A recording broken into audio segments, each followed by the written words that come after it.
Did you see that they banned Juuls and e-cigarettes or vaping or some shit today? No. Like, from, like, restaurants and stuff? From, like, being able to fucking use them. Oh, yeah?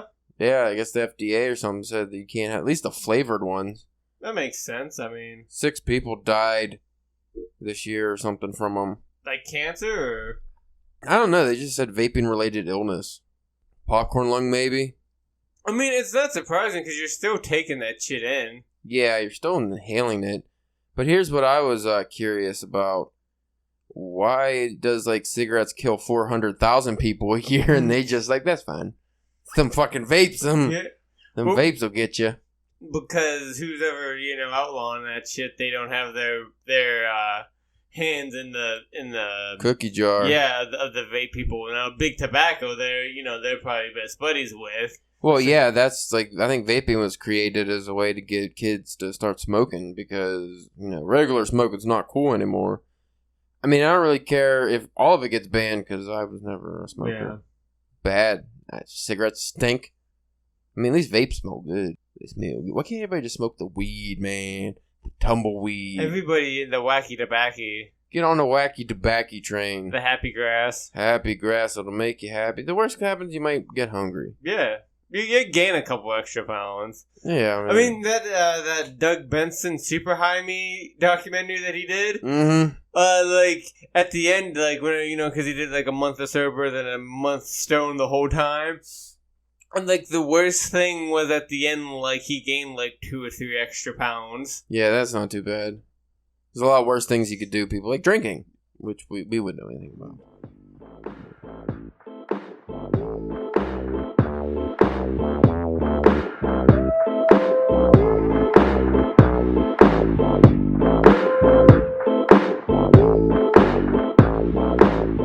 Hey there, party people. You're listening to the Drunken Pen Writing Podcast. I'm your host, Caleb James. With me, as always, Spencer, the Dallas Diddler Church.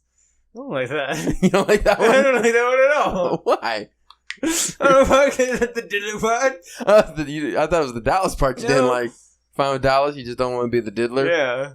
I'd find both kind of offensive if I was called that. Damn, you gotta go through the whole week as the Dallas Diddler now. That sucks. I feel like I need to wear like a big hat and like a handkerchief covering up the bottom half of my face. One hanging out of your pants. Like where the zipper is, just like you pull it like a clown. It keeps coming out. Today we are, I guess, why not? Fuck it. We'll make this the book of the month. We read it. It was a book. We're reviewing it. That seems like book of the month material. Right. The only thing is that he's not like an indie author, which we normally try to, steer through. But I mean, fuck it. Open up new horizons here. This is an older book too, isn't it? Yeah. It's like early, I looked at the thing on the front. It's around like early 2000s. Hence, like some of the Tiger Wood references. Yeah, I was wondering about that. We are covering The War of Art. Break through the blocks and win your inner creative battles. By Steven Pressfield. And also Robert McKee. What did he have to do? Or is he just the guy who did the intro? I think he did the intro. Yeah. Or the intro. The War of Art. Before I give my opinion on The War of Art, I would like your opinion, good sir. I thought it was good. I think it had, it made some good points. It helped. I definitely think it's good for any beginner out there and that's having trouble. You should definitely check it out because it will help you recognize some things that you probably don't even realize that you're necessarily doing. Right. That gets into your way. But, and it's not necessarily this book where I probably it's just all kind of books like this is like, yes, they tell you how, how you're messing up and the things that you're doing, but they don't ever really give you anything. That was my problem. It didn't, I thought, because it's set up as book 1, book 2, and book 3, even though the whole book itself is really small. You could read this probably in an hour and a half if you were really dedicated. Yeah, because the way that, which I don't recommend you doing. I think it's best to take your time because kind of like absorb the information a little more. Because like a lot of, especially in the beginning, chapters or like the information dumps are only like a half a page long. Yeah. Most of the time. So you could just blow through it real quick if you were just trying to read it. But I recommend trying, to slow down a little bit absorb that information, like you said. I actually gave this book a 4-star rating, and then on further review, when I was thinking of, what we had to talk about and stuff, I actually knocked it down to a 3-star.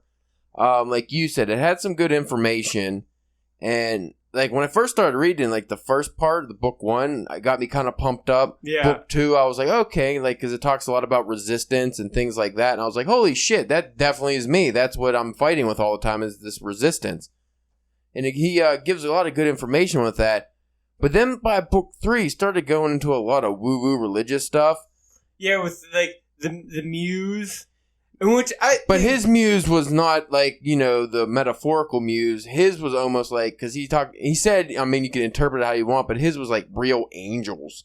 Like the way he was talking, it was angels from heaven and God and stuff like that, but it was as if that was actually like a real thing. I don't know how much he... Well, he went into like Buddhist stuff and other things too. Yeah, I don't know how much if he actually thought that's like an angel helps you write your story. The way he wrote it was that there was an angel or something from heaven had the stories, and we're just implements to tell it. Because he goes on, which I liked about being a professional. Yeah. But then he kind of made it like, well, if you're a writer, you're not really doing anything. All you're doing is getting the muse, and it's telling you the story. So it was almost like your part of the process was just like you're the grunt. Yeah. You're the workhorse. And I didn't really care for that. The mouthpiece. Yeah. I found somebody had a review on this, and it brought up a couple points that I thought were very kind of fucking, I don't know. It didn't hit me right. One, he said, Hitler was an artist that started World War II because he was procrastinating, and as a result of this, nobody has seen his paintings. Which people have seen his paintings, though, right? Yeah, people have seen his paintings, and so Hitler, because of his procrastination, just decided to go murder Jews? Like, that's kind of what I got from it. It was a fucked up message. A Jewish person turned down his manuscript, and he was like, what? And he also had a lot of weird medical shit that he threw in that just made no sense, like procrastination causes erectile dysfunction and cancer. Because he was talking about if you're not living the life that you feel like you should be, it eats up at you, which I agree with. But then, like, that negativity and, like, that stuff is what causes illness.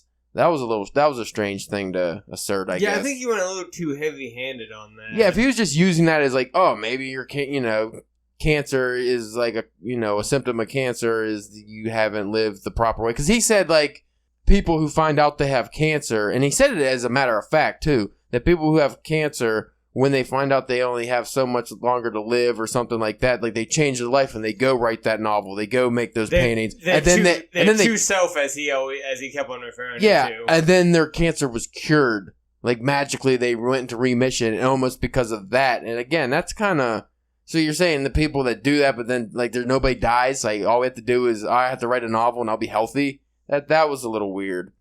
And then there, his assertion that a lot of people with anxiety, ADHD, and all those disorders, like that's all made up by corporate branding, and that's not a real thing. So that you can't use that as an excuse.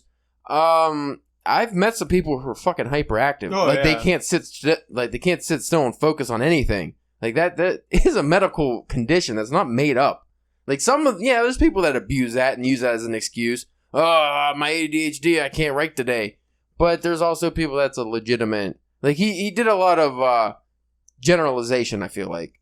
And yeah, I feel maybe he might have done that just because he was trying to... He wasn't talking about... at least I don't think he was trying to talk about everybody, but more just talking about the people who are trying to either write or paint or some kind of creative thing. Mm-hmm. But even still... That's such a wide variety of people that fall within those categories. Yeah. And then he also said that, as a professional, it's your job to just completely ignore criticism.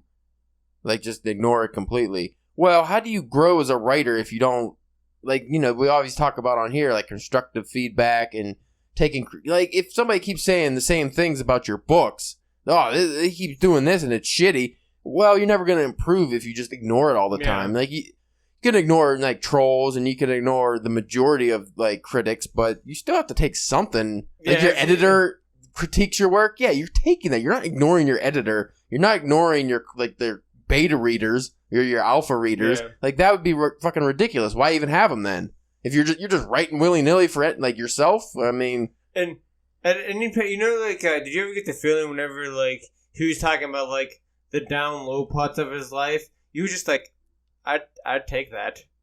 Yeah, he was like a truck driver, and he had he had a lot of high-paying jobs. And, like, living out in the woods for, like, a summer or something like that, just to... Yeah, well, he lived back when you could do these things. Like, he lived in a van for a while, and he hung out with, like, a famous writer and stuff. It's like, oh, that must fucking suck. Yeah, oh, you didn't have any bills or responsibilities? You just lived in a van and rode all the time? God, that's not my fucking dream. Fucking douche. He had a lot of stuff I did agree with about, like, being a professional and... You know, like, the differences between an amateur and a professional. Yeah, like, the first 2/3 of the book is good. It's just, yeah, it was just mainly once you got to book 3, it got off the rails a little too hard. But, like, book 1 and book 2, I thought were pretty good. And, like, all the stuff about resistance, for the most part, was pretty spot on. Because he went on the different ways, like, you encounter resistance. But he never talked about how to really get over it. Other than just get to work. And, like... I kind of just, as reading this, like, you know, because, like, those first, like, 60 pages, it's resistance is or resistance as and all that stuff. I just be like, man, this guy don't know shit about resistance until he worked, like, a 40-hour work week at Walmart. Then you can talk to me about resistance. Like, that's what I'm saying. I mean, lived in fucking California and had, like, you know, I was writing screenplays for 10 years and I didn't have a book out and all this shit. But it's like, yeah, but you're still writing. You were making a living doing something. I mean, like, I didn't get that his resistance was exactly what we face. Like, again, the work thing, being actually physically exhausted. Yeah, that's resistance. And the way, if you go by what he was saying, oh, well, I'm really exhausted because I worked fucking all day and wore myself out.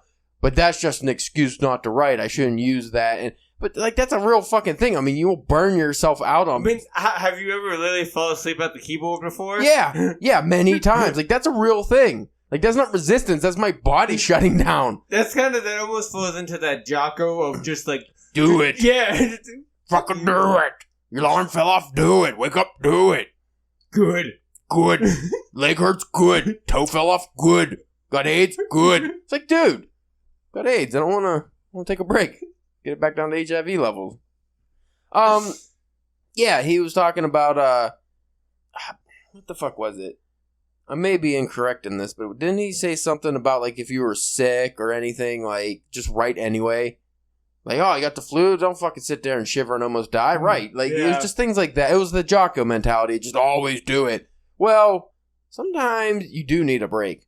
So he went a little hardcore. Like, the resistance isn't always, you just pussing out. Sometimes it's necessary. Not everything is what I would consider resistance. Sometimes you just have to, like, chill. Yeah. I mean... Like, we talked about setting up a writing routine, and again, he talked some good things about writing every day, and that's what the professional does. He takes it like a job, which is our sentiments exactly in previous episodes. It is a job.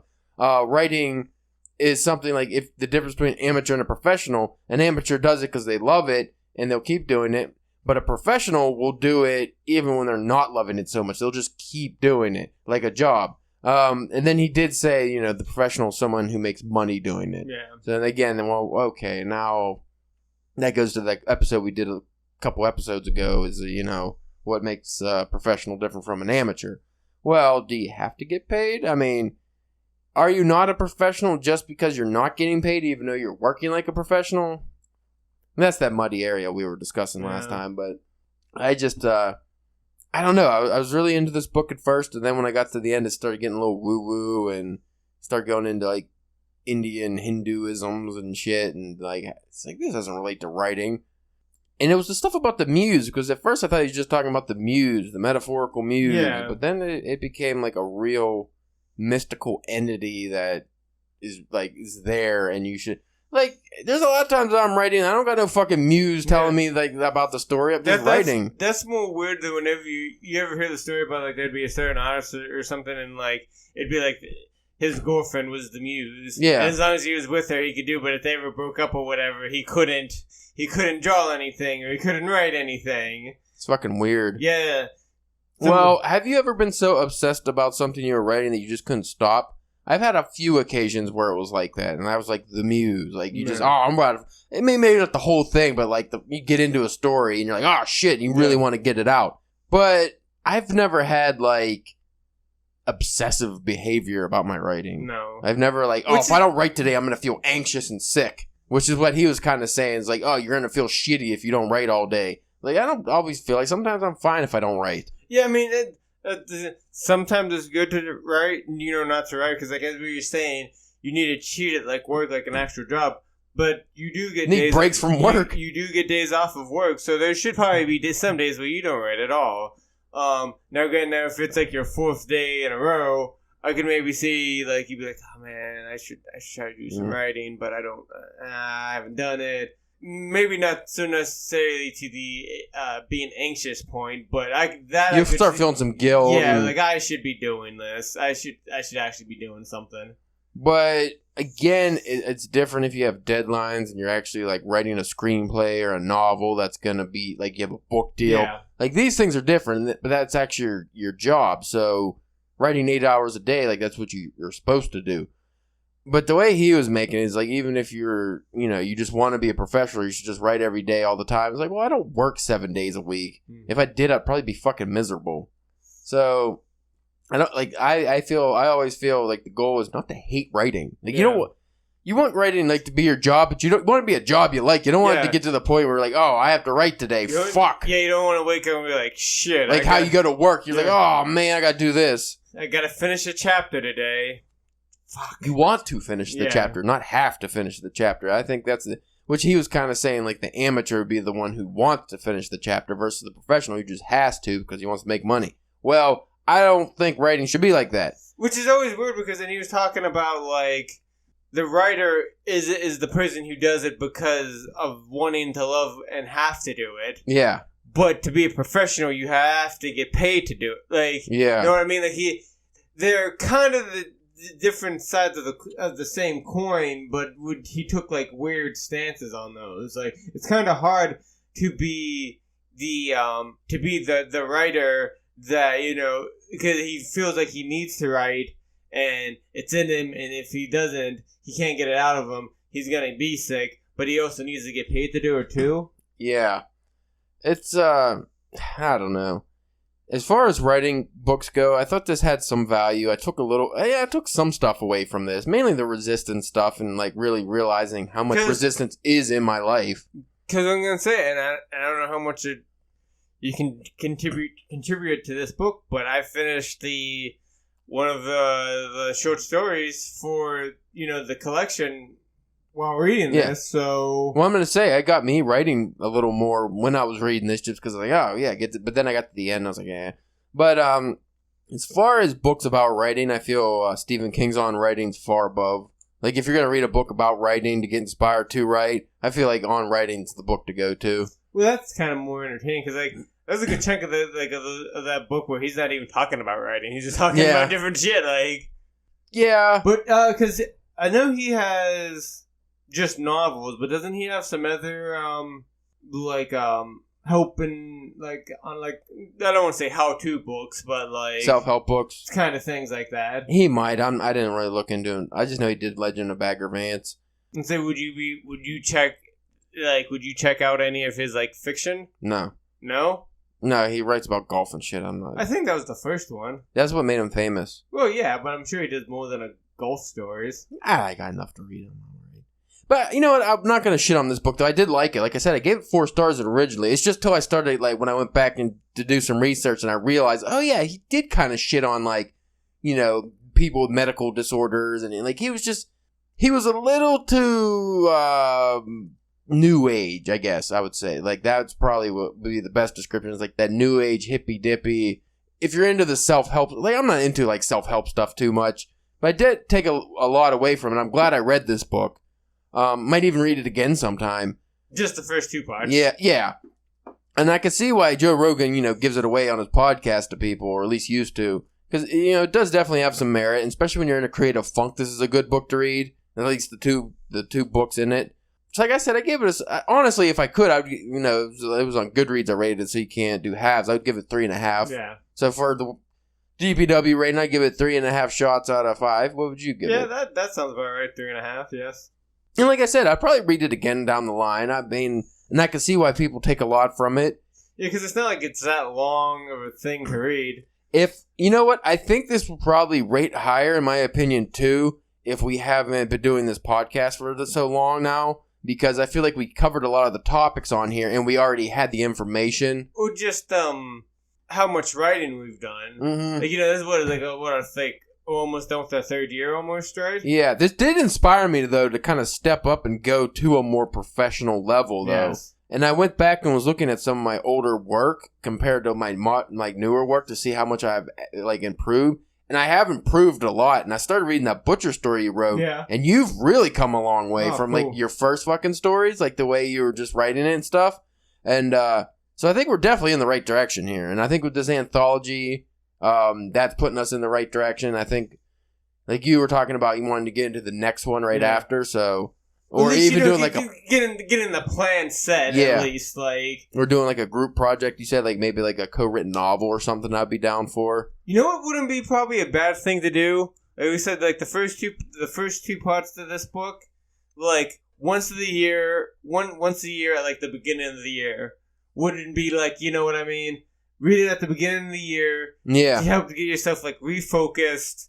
And ramped up. Well, that's why I said, I would definitely read this again because this definitely helped my focus. And I need just the resistance talk and stuff. I need that in my brain at times because you forget it. And you just let stupid things get in your way of your writing. So would you tell, anybody that's listening to this or visit our website that, that are writers themselves, would you recommend it to them? Yes. Okay. Yes, I mean, if we had a guest on the show, I'd probably hand this out too, like Joe Rogan does.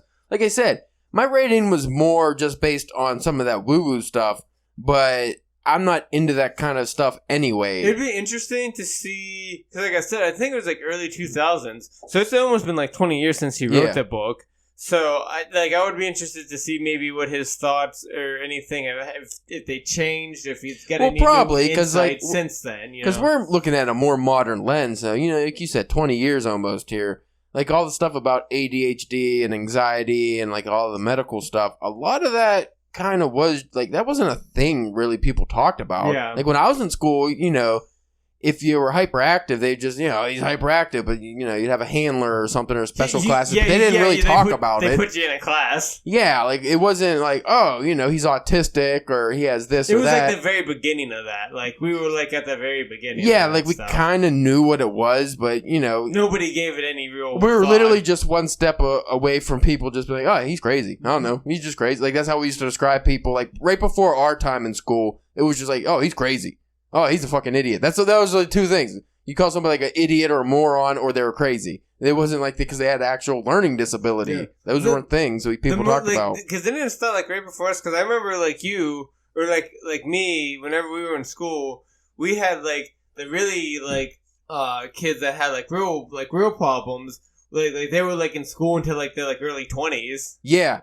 And that was probably not a thing right before we started. I wouldn't imagine. I'm pretty sure in the 90s, it's all right, you're 18, get out of here. You failed more than 2 times, you gotta get out of here. Well, remember we were the generation with the No Kids Left Behind. That Bush, yeah, that fucking dumb shit that didn't work out. So it just made everybody dumb. It made everybody dumber. It's well, if you have a kid in your class that doesn't do as good or has learning disorders, instead of putting him, special programs, we're just going to make sure everybody has to be on his level. Wait a minute. You know what I feel like? I feel like the whole country just decided to take that stance on everything. Really? On everything. Whoever's the weakest link, that's us. It's nah, I mean, I liked learning. I would have rather have done more advanced stuff, but... Well, because, I don't know about you, but one of the main reasons why I didn't go to college after high school is because I was just done at school. Hated it. I was just this is fucking bullshit. And I was and it's not gonna get better. Not suddenly once you go to college, when they get paid all that big bucks, they really don't give a shit if you learn anything. No, they just want your money. Well, like for instance, I wasn't always great at math because I'm just not really interested in math. Yeah. Like when I applied myself, I was good at it, but I never remembered anything. Yeah. Like algebra and calculus and all that shit. Like I have trigonometry. Like I don't. You put me in front of that shit now, I might be able to do some basic algebra, like with the X's and shit. But that's about it. I just be like, you just made some shit up on the board. You just squiggles. Yeah, honestly, it wasn't until I got out of school I started looking at like string theory and stuff like that. I was like, oh, I'm actually interested in that. Well, but the way they teach it, but the way they teach it in school, it's not interesting at all. But I'm just saying, we also had like the most shittiest of shit teachers. Yeah, we're just fucking awful teachers. But what I'm trying to say is like, because I wasn't great in math, I never failed math by any means, but I was like probably a C or B student in math.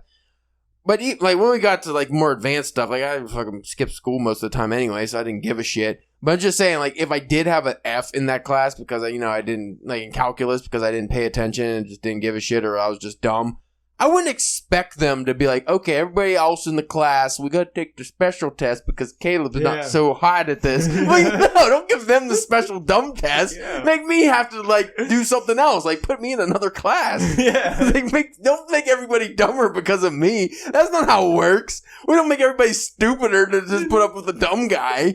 It's like, oh, he barely goes to school. Let's fucking make sure he's Let's make him good. The new standard. Yeah.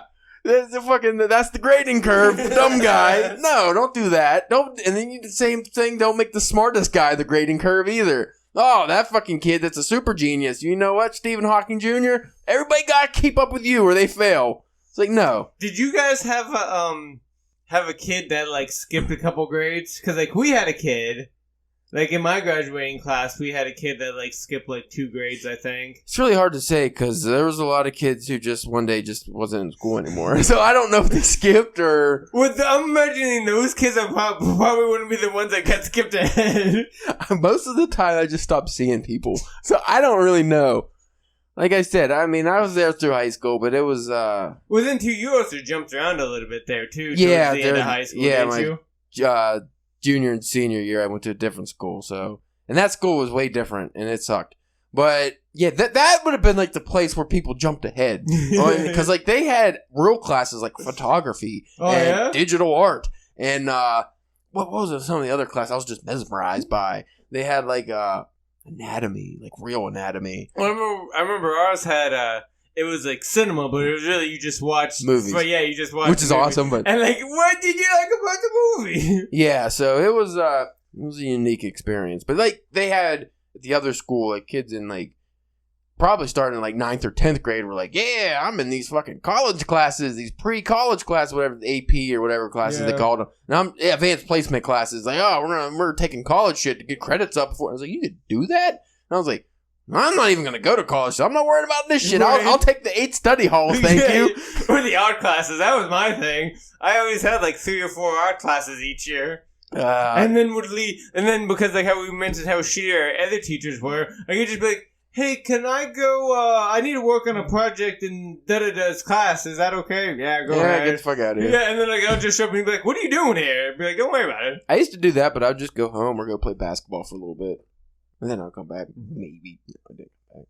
If it was pizza day, I did. Friday, pizza day. But yeah, so the grading scale. I don't know. Schools have, they got like Common Core math now, so I feel like everybody's just dumb. Well, I need to see what we went to now, because now, before it was just 9th through 11th grade. Now it's like 5th or something. Like most of middle school's up there now. I think it's just the 8th grade, Spencer. Is it just 8th grade? I thought it was like 7th and 8th. I thought there was more than one. It could be 7th. I'm not sure. I know the 8th for sure. So I deliver to both schools, so I'm there all the time, and which is weird. Yeah, right. Because like, well, the high school's weird because now I see like, dudes with full beards, and then like dudes that look like kindergartners. I'm like, you're a little kid. What are you doing here? It's like you're gonna get beat up. But they like. Is he yours? Yeah, is that your son? Because he looks like about the age, which is really awkward too. Because I feel like those kids are gonna they have to separate them some way because those kids are getting their ass whipped. Oh, because like they still gym get classes and shit. Yeah, but they still get the buses. Oh. If you're in like the 7th or 8th or whatever grades are at there, they get the buses, but everybody else still has to walk 15 miles to school like we did. Like, we went, you just had to walk. But now, if you're like 7th or 8th grade, you get a bus. So imagine the bus pulling up and you're fucking... Just people standing there. You just got done walking in the snow for 15 minutes. You're like, yeah, I'm going to fuck these kids up. So, people, read The War of Art. See what you think. You don't have to take our word for it. But I feel like we were rightfully critical. Spencer, and maybe I think... not maybe. You need. Okay. You will start doing this. All right. I started taking Mr. Ray Bradbury's advice. Not the essay part, but remember to read the short story and whatever, poem before bed. Well, I picked up a nice Dylan Thomas poetry book. I did see that, yeah. Trying to at least read 1 or 2 poems every day, usually before bed. Just, I feel like I need to get that up. Because I've been reading a lot of fiction that incorporates poetry or at least references it. And I feel like I am kind of missing out on a good subgenre here because I don't read poetry anymore. Other than like Edgar Allan Poe, I don't really get into poetry. Poetry, I'm just like, I don't even know what makes a good poem. Yeah, so I feel like I need to step that up and part of our getting more well-rounded as individuals. So, and Dylan Thomas, I actually like his poetry, so that's... modern poetry, it's hard. I don't know how you just put words in weird squiggly places on the page and the man is black. I'm going to say, what about death poetry? Death poetry jam? I like that, but that was just rap with spoken word. Yeah. What's also weird is whenever you see like Henry Rollins do that, and you're like, wait, what? Yeah, I don't know why he does that, but... It's not like they're bad or anything. It's just weird. This old, great-haired tattoo man. Just rapping philosophical on you. That's what we should do, is do a deaf poetry jam. I like the one from 21 Jump Street. Remember that? Jonah Hill? He gets up on stage to do the poetry jam, and I forget the girl's name. I'll just call her Felicia. I forget what her name was, but he's like, Felicia is dead, like because somebody's roommate died. He was like, murdered, killed, overdosed. He's just like saying random words, and it was like hilarious. Dead girl in the morning. I don't know how to feel. And I was like, this shit was killing me. I don't know. I gotta finish my fucking story for this goddamn anthology still. It seems like the ending just... You know what it is? You know that dream you have where you're walking through the hallway, but the hallway keeps getting longer? And go. That's the ending of my story. I see it. I'm like, okay, here's the ending. And then as soon as I get there, it just stretches. And I'm like, no! Well, see, now like I got the ending, and like I was going back and like doing some editing, fixing things, adding, like fluffing some stuff out. And like now I'm seeing, like I could add a little bit more here. I could add a little bit more here. I could add a little bit more here. And I'm like, no, at a point it just has to be what it is. It's rough. For the thing that we're putting out. Yeah. Like I said, mine might be long enough that I don't even have to have a second story. We'll see how it goes. Tasty. That tasted like milk duds. I don't even eat milk duds. Ooh, you know what I tried the other day? Ass? It tasted like it. Chocolate milk moonshine.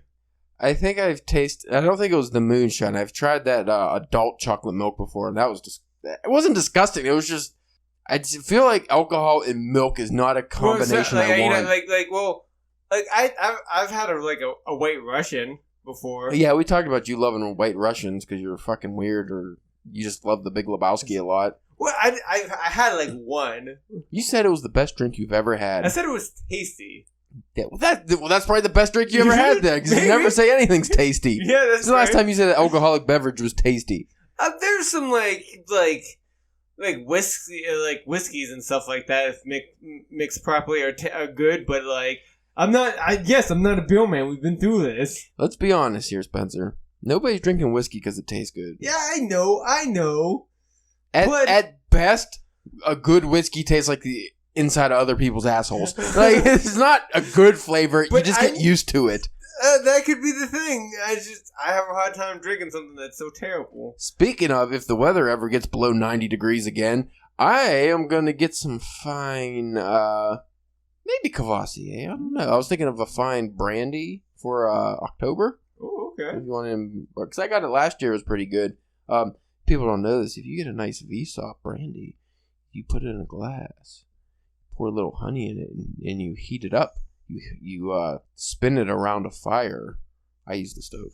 And Oh, actually, you put different process. Sorry, get a bowl of hot water over the stove and let that boil. You put the brandy in the glass and you slowly stir it around and warm it up. While pour a little honey in it. Yeah. Sweetens it up. Makes it like a nice dessert drink. But I am gonna get me some fancy brandy. So if you wanted to go in on the house brandy, we could do that. Because yeah. I got tequila and whiskey, but I feel whiskey will be back in season. We haven't been drinking whiskey this summer; it's too fucking hot. But we will get to the brandy. I'd say winter is a better drinking kind of time of year. I'm also going to pick up another expensive bottle of absinthe for our Halloween extravaganza. Ooh, you just don't want to wait and pick one up at our next comic book convention we go to. Where did I get it? Remember that one guy stole it. Ew, that shit was fucking awful. Yeah, I forgot we made two homemade absinthe. We got some right here. It is on the table. We have not drank it because it's like 2 years old now, isn't it? It's so fermented now. No, because that shit was just like, it's too potent. It's bitter, man. It tastes super good, but then it's bitter. Well, you let it soak for like a month and a half.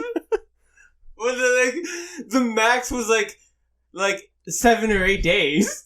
No, you're like, no, let's do that times 4. The point is, we got some homemade absinthe, but that'll blind you. We use that for decoration. We use that to get rid of paint. I gave a shot of that to somebody, and they thought it was delightful. And I'm like, you're fucking on drugs. What was his name that you work with? That did the Dom. Yeah, I think that's who it was. Yeah. Now, how much tequila did he have before having that? I don't remember. I don't remember much from that. Yeah, we need to.